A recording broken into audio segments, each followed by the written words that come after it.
Most people don't know what's holding them back, but you do because you listen to me, Sam, your self-care guru and journal junkie. Welcome to Journal Entries, your safe place where you can tune in weekly to get tips, tricks, and journal prompts to uncover your feelings, gain clarity, and make your move. Hello, hello, hello. Welcome to this week's journal entry. I just got done with my workout. So if you are watching this on YouTube, this is my sweaty selfie appearance. As I was working out, I had this thought of a recent breakthrough, if you will. And I've been experiencing this breakthrough so frequently lately, and it just keeps coming up. And I was like, I need to share this because I felt so alone in this like mindset and like just I thought it was like the way that I was. And then I found out my twin sister is the same exact way. And now I'm like, well, maybe we're not the two people. Maybe you might be experiencing this as well. And there's hope that it doesn't always have to be this way. So I used to be the person, and still am, I'm working through this, where I didn't know how to express an emotion without crying. This is where I would love for you to DM me on Instagram, samantha.s.says, and tell me if you feel the same. Whenever you feel a big emotion, whether it be sadness or even like frustration or I don't know, jealousy, loneliness, guilt, anything that seemed really big, it meant that I would cry if I had to express that because I didn't know how to like rein it in, but also I I would experience the emotion and almost immediately be this like positive person and find the positivity in it. So, but also stuffing the emotion down. Like, yes, I'm feeling sad, but this is the good that's coming from it, or this is why it's actually, in my favor, and not honoring the fact that I also am feeling sad or that I also felt upset about that. So I would let these emotions build up so that when I did experience an abundance of an emotion or it just like overflowed, I would cry. So if you're not following, I will give you an example because all of this made me not want to express emotions, which then just like it was a cycle, right? All of this made me not want to express emotions. And so I didn't. And so then when I did experience it, I would cry and then I wouldn't express it. And that it was this cycle. So of course, sadness. If I was like sad, it would build up. And if I had to express it to someone, and by express, I mean like talking to someone. If they said like, hey, heard that, your grandfather passed away, and I was like super sad about it, I would cry. Um, but I share that because there's also a caveat, is that how you say that? To this, because when my grandfather passed away, I actually felt guilty because I still remember exactly where I was when my dad called me and he told me that my grandfather passed away. And I didn't cry when he told me the news. And I felt guilty because I thought that it meant that I wasn't sad. Like, how can somebody die and me not crying felt like it represented like, oh, too bad. That really stinks. On with my day. I didn't realize that like there are varying emotions of sadness, varying degrees of sadness. Frustration was another one. One when I was living in Boston with my ex, we were driving home one weekend to my home to visit my family.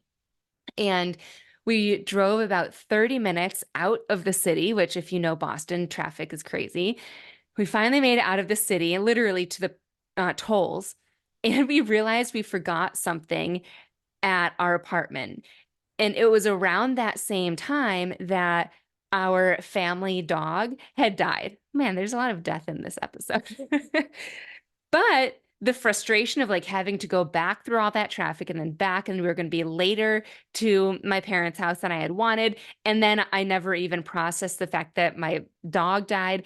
All of that, I just burst into tears, like this overreaction of all of the things because it just, all my emotions overflowed. If I was nervous about something, if I didn't have to express it, I was fine because I would stuff it down. But if I did, I would just cry. An example of this is usually I get nervous to have like a big or like a tough conversation with somebody. And 9 times out of 10, I would cry during that conversation just because I felt this like burning sense inside of me of like nerves and like anticipation. And it just came out in tears. So I don't know if anybody else is like that. Me and my twin sister have been like that.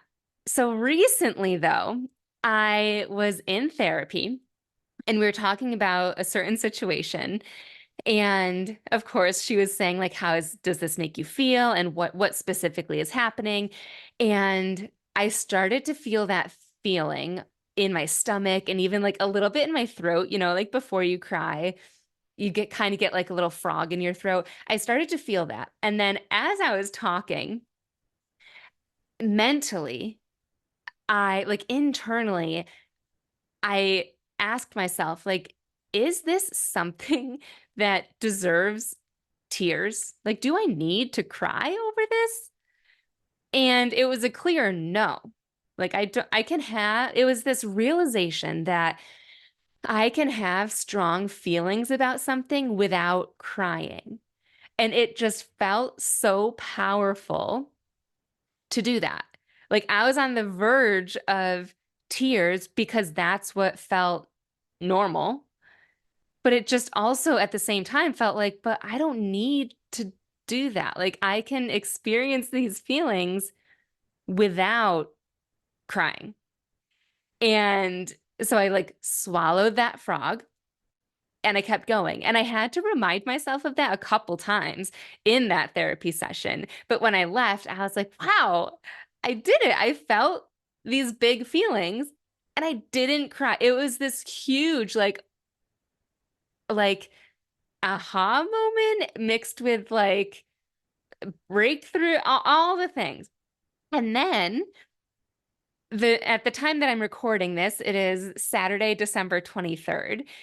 And my son left today to be with his dad for Christmas. And yesterday, so it was our last night together, and yesterday we celebrated Christmas during the day. And I was all up in my feels all day. I was excited for the break of being a 24/7 parent with especially no nighttime help. Anyway, that's a whole other episode. So I was excited. I was excited for a breather, a break for the week that he will be with his dad. But of course, I am also sad that I'll be without him on Christmas. And at a couple moments yesterday, I started to like get that feeling that I could cry and I just felt like emotional. And I remember thinking if I really thought about the fact that Griffin, my son, won't be with me, like the loss that I'll be feeling, especially on Christmas Day, then I could cry. But also, I don't have to cry. Like, I don't need to cry. Like, I would have had to focus in order to cry. It wasn't this like need. It wasn't this automatic thing that was going to happen. It would have been an intentional, I'm going to let tears out right now, which would have been totally fine. I chose to, especially since I was with Griffin, I didn't necessarily I didn't want to have him see me cry. I chose to feel the sadness without crying and be happy that today I get a break, that I was able to work out. And then afterwards, I decided that I was going to do a yoga like stretch session. And then after that, I did a meditation that never happens when my son is here because I'm needed as soon as I do my workout. So I'm excited and happy and all of that. And I can be sad without crying. So I'm learning to experience and express a range and different magnitude of emotions. And it feels really cool. It's something that I never was aware of until I experienced what I've been experiencing lately. So, if you feel the same, like overly reactive, potentially for you, it is tears, or maybe for you, it's like yelling and anger or whatever, this is what's helped. It's not like an overnight fix, but I believe that the thing specifically that has helped me is normalizing the emotion by journaling about them. And I'm going to give you some specific journal prompts shortly.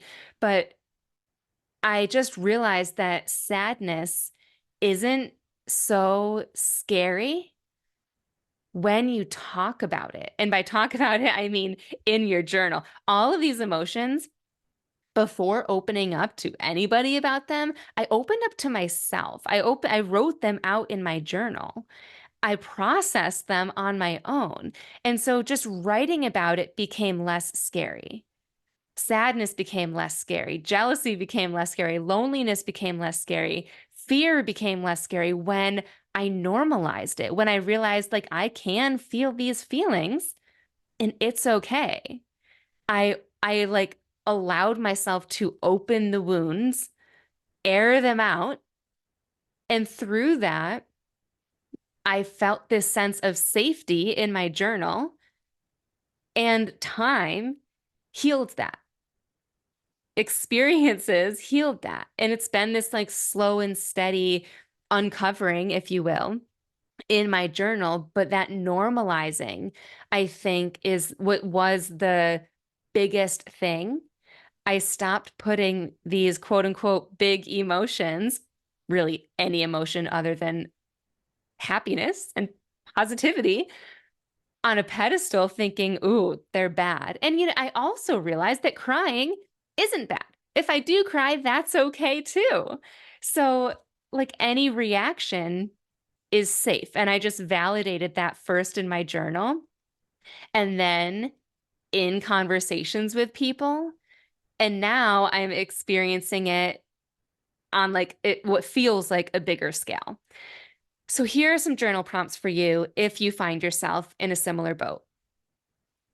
At first, the prompt was, what big emotions have you stuffed down recently or in the past? And then I struck through, I crossed out big because truthfully, the feelings never felt big in the moment. So the prompt for you is just simply, what emotions or feelings have you stuffed down recently or in the past? They don't need to be a big emotion. Then what situations caused those emotions or feelings. Then give yourself permission to feel them, and in a way where when you're feeling them, either just by sitting there while you're journaling, or maybe you're writing about the experience, accepting yourself, accepting the situation, accepting the way that you handled it, even if it wasn't how you would handle it today, accepting the way that you did, because that's the best that you could in the moment, and accepting yourself for feeling them and validating that your reaction is a safe reaction. Your reaction was a safe reaction when you were going through that. So, what are those emotions that you stuffed down recently or in the past? What situation? And if that's hard to think of, maybe if you're similar to me with the tears, what is it that triggers you to cry? Maybe it's the tough emotion or tough conversation, or sadness triggers it, or anger, something like that. And I always was like, why, when I'm angry, why do I want to cry? Anyways, then specific situations that caused those emotions could be in the past, or it could be something you're currently going through, and give yourself permission to feel them, accept yourself for feeling them, for having them, and validating that your reaction to those emotions are safe and valid and okay. And that by this process, you're normalizing them.